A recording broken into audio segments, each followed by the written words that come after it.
Parul university के placements का कोई रिप्लेसमेंट नहीं, इसलिए टॉप कंपनीज की first choice.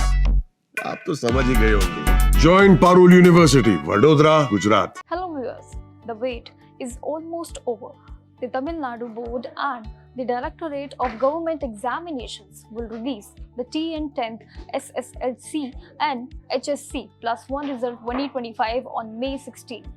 Well, thousands of students who appeared for the Class 10th board exams are now just hours away from knowing their performance.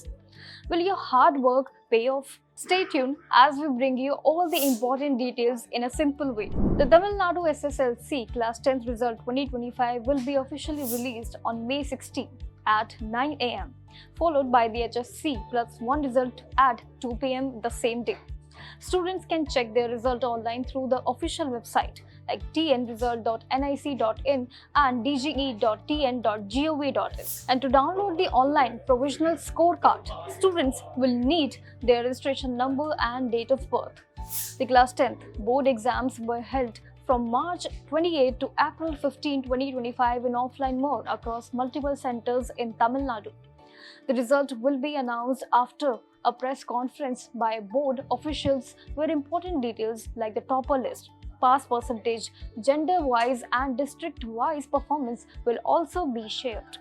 And students can access their result not only through the official website but also via DigiLocker, Ovang app and even through SMS for offline access. Well, the Tamil Nadu 10th class result 2025 will be available online once officially announced by the board.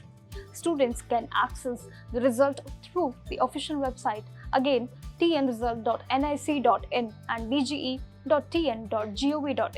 And to check the result online, visit again official website and click on the TN result portal and then select the SSLC result link, and after enter your registration and number, a date of birth and click on the submit.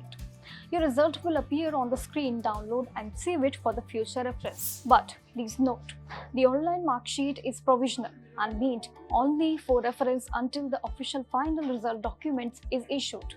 In case the official website are slow or not working due to heavy traffic, students can also access their result through alternative methods. Till then, keep watching JagranJosh for more updates.